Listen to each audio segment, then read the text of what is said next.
This is 6 News Now, sponsored by the University of Michigan. As the crisis in Ukraine continues, back here in mid-Michigan, businesses have stepped up to help those fleeing the war. 6 News reporter Josh Sanchez is here for you with how one Okemos catering team is helping raise money one dish at a time.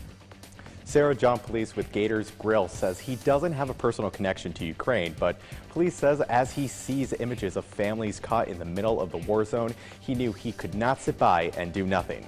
So with a hot grill, he began cooking Ukrainian-inspired dishes. All the proceeds he raises will go towards World Central Kitchen, a nonprofit that provides meals for refugees. The snow and wind did not stop him today from serving up some tasty dishes that highlighted flavors of the country. He says he felt the need to take his talents in the kitchen and use those to help others. It's not about a personal thing. To me, it's about a social obligation. We're here pretty blessed right now, and I think, I could write a check to World Central Kitchen and help them out, or I could take that same money, multiply it out by making a meal, and let their money go there and hopefully feed more people. Police says he's also raising money online through Gator Grill's Facebook page. Today's in-person fundraiser wasn't the last. He has another one set for April 9th outside of Kelly's in Okemos. He says he's hoping for warmer weather then. Sarah, back to you. Sleek modern design, an easy-to-navigate home screen with quick access to local news content, and a localized weather forecast. Subscribing to notifications is easier, and with one tap, you have access to recent push notifications. There are more ways to watch and find video, and a red light alert badge notifies you when we're streaming. Download or update our new local news app today. 6 News. Last Wednesday marked the 6th homicide in Lansing this year. 20-year-old Tamaz Shesia was shot and killed on the south side of the city. 2 teenage boys are being charged with his murder, and Shesia's family is asking for support from the community. Now, this is the GoFundMe page for Shesia's adoptive mother, Jody Shesia. It was set up by her best friend, Cheryl Alisane, to help cover the funeral. Now, Alisane says Jody adopted Tamaz when he was just 2.5 years old, and that she's heartbroken that he's gone. This past Wednesday, Lansing police responded to a shooting and found Shesia lying near the sidewalk with a gunshot wound. He died at the hospital. Cheryl says Shesia's family is overwhelmed by the support they've gotten through this difficult time. We definitely know that in the times it's not always doable for donations because, it's hard out there, and we appreciate every donation. Even prayers, anything is just makes the world to people, and there's not enough about out there. There's also a separate GoFundMe for Shesia's biological mother to help pay for a memorial. Introducing our new redesigned 6 News mobile app. Our new app features a sleek modern design, an easy-to-navigate home screen with quick access to local news content, and a localized weather forecast. Subscribing to notifications is easier, and with one tap, you have access to recent push notifications. There are more ways to... Trump supporters gathered in front of the state capitol today holding a Make America Great Again rally. It's our top story at 6. Thanks for joining us. I'm Sarah Alshah. Nearly 100 people stood in front of the Capitol building, chanting their support for former President Donald Trump and their disapproval for President Joe Biden. 6 News reporter Shamir Owens was there. She's here for you now with what protesters were saying. Sarah, it's been more than a year since President Joe Biden took office, but still many people today say former President Trump was robbed of the 2020 election. Dozens of MAGA hats and USA flags filled the Capitol lawn. Several speakers took to the mic demanding state lawmakers do more to ensure voter integrity, like having more ID requirements and more audits. Speakers say Governor Whitmer was wrong for COVID restrictions during the height of the pandemic. Many also saying they miss Donald Trump in office.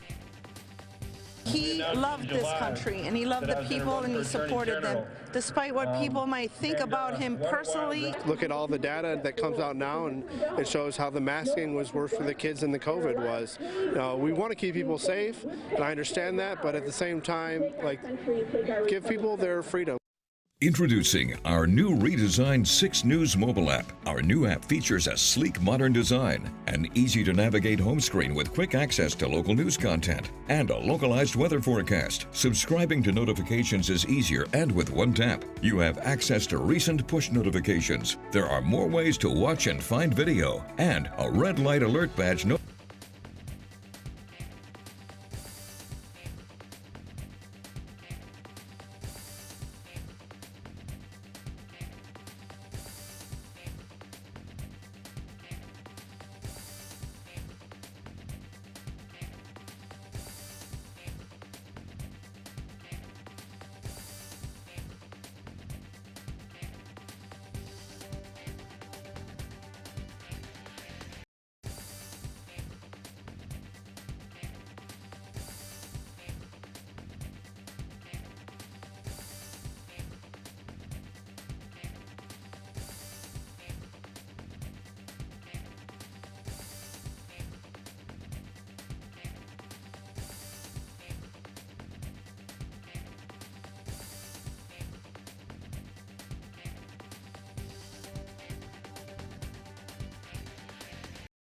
Introducing our new redesigned 6 News mobile app. Our new app features a sleek, modern design, an easy-to-navigate home screen with quick access to local news content, and a localized weather forecast. Subscribing to notifications is easier, and with one tap, you have access to recent push notifications. There are more ways to watch and find video, and a red light alert badge notifies you when we're streaming. Download or update our new local news app today. 6 News, here for you. Well, believe it or not, we have arrived at the final day of high school boys basketball here in the state of Michigan. On this state championship Saturday, the Williamston Hornets are looking to make history. Willie is taking on Grand Rapids Catholic Central, the Division II state championship. And the last time the Hornets won a state title in boys basketball was all the way back in 1940. So our Ian Kress is there to bring us all the action and updates before tip-off in just a couple of minutes. Now, E, both teams like to light up the scoreboard, but that won't be a key to a Willie win tonight, will it?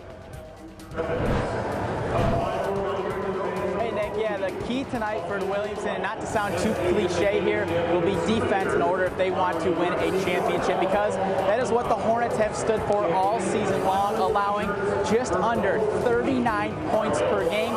Meanwhile, though, for their competition, Grand Rapids Catholic Central, they score on average 77 points per game. So the Hornets, they know they're in for a dogfight tonight, but the Hornets are not going to shy away from this game simply because this is what they have been waiting for all season long. It's what they've been telling us after every game.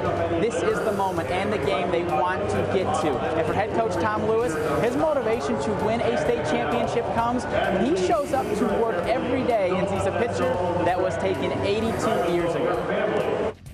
I have a photo in my coach's office of the 1940 team, and I look at it every day. You know, like when you win a state title like that, you know, it's a legacy. You know, you're kind of immortal, and the old Hoosiers, you know, the picture in the gym and all that.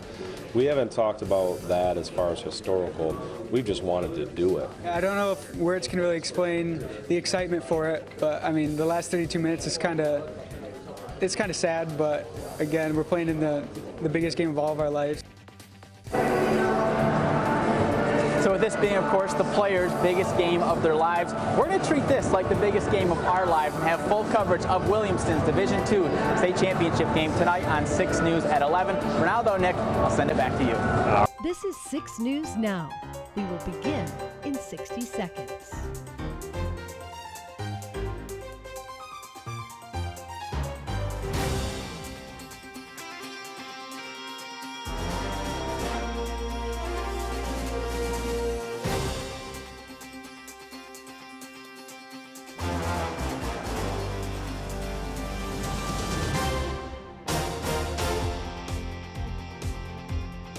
Six News Now will begin in 30 seconds.